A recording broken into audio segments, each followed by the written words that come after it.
Hello, hello mga ka-farming! Welcome to my vlog. Welcome sa aming munting farm. So for today's video guys, ay papakita ko na sa inyo yung itsura ng aming mga kalabasa. So ayan si Kuya Romel nagdidilig ng fertilizer. Pumapangit siya guys. Pag ganyang gumapang na, yung iba namamatay. Di namin alam kung ano yung insekto or anong fungus ang umaatake sa mga kalabasa. Nung bagong tubo yan, ang gaganda ng kulay niya. Yung iba namamatay, yung iba ganyan oh. Ayan, naninilaw yung dahon. So, ayan, bihira yung vlog natin dito sa farm kasi nga nakatutok ako ngayon sa paghatid sundo sa mga estudyante. And pagbalik sa bahay, mag-edit, mag-upload, mag-silent live nitong channel sa farm.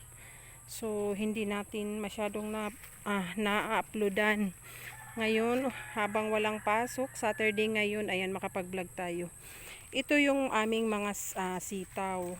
Ito yung sitaw na ang seeds na tinanim ay galing din doon sa pinahinog namin sa sitaw doon sa kabila. So ayan, ang pangit pala yung magtatanim na galing sa pinahinog mo lang. Kasi yung palimitan na tinatanim namin, binibili talaga namin yung seeds. So nakita namin yung epekto kasi first time namin magpabunga na galing din sa pinahinog lang namin. So vlog muna natin si Kuya habang nagdidilig ng complete fertilizer na tinunaw na. And ito ang aming mga alaga bunso. Ayan ang bunso yung dalawa. Meron kaming 4 na malalaki. So ito yung puti ang pinakabunso. Si Sheka, ito si Amina, itong brown, parehong babae. Yung 4 na malalaki ay mga lalaki sila. So balik tayo kay sitaw. So, nagbubunga siya guys, pero hindi ganun kadami, hindi ganun kaganda yung tubo niya, kumpara doon sa sitaw na seeds direkta, yung binibili talaga na mga hybrid na seeds na pangtanim. So, ayan, nagbubunga pa siya, ayan, pero hindi siya ganun kadami gaya sa mga nauna kong vlog na ang gaganda, puno yan ng bunga. So, at least meron kaming nakukuhang pang-ulam. Ayan. Every other day, nakaka-harvest tayo. And dun sa kabila, ayun yung patola na nagbubunga pa naman. Kailangan na talagang ulitin, pati yung mga upo. So, ikot tayo. Gulat ako, may nakapula, nakabihis na pala si Kuya. Ayan, hindi pa ako tapos magwalis guys. Ayan, nagwawalis ako, hindi ko pa natapos. Hindi ko yan susunugin, iniipon ko yan para tumaas yung lupa sa harap. Ayan yung mga patola guys. Ganyan na itsura niya pero nagbubunga pa naman. Ito nga pala may bunga oh. Ayan, nagbunga pa naman. Saan ba ko ang gulong nito? Ang ganda sana pang Ayan ang ganda.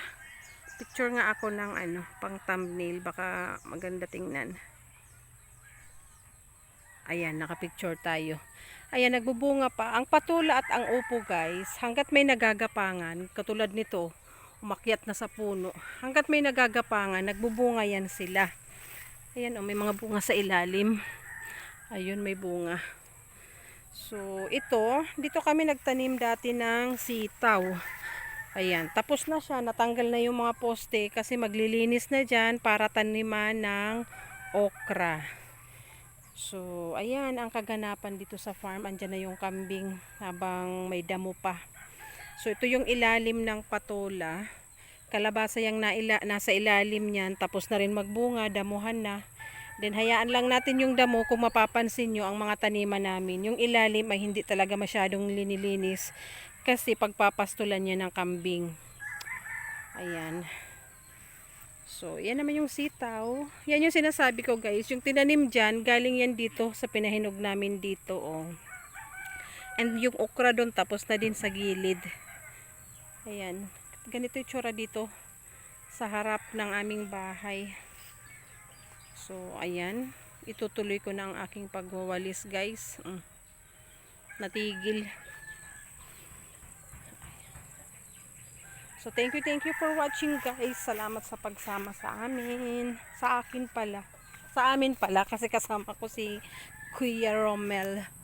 Tapos ka na ya magdilig? Tapos na magdilig. O nagduyan-duyan na. So ayan, salamat sa inyong panonood. Kung bago po kayo sa aking channel, please like and subscribe. Bye-bye.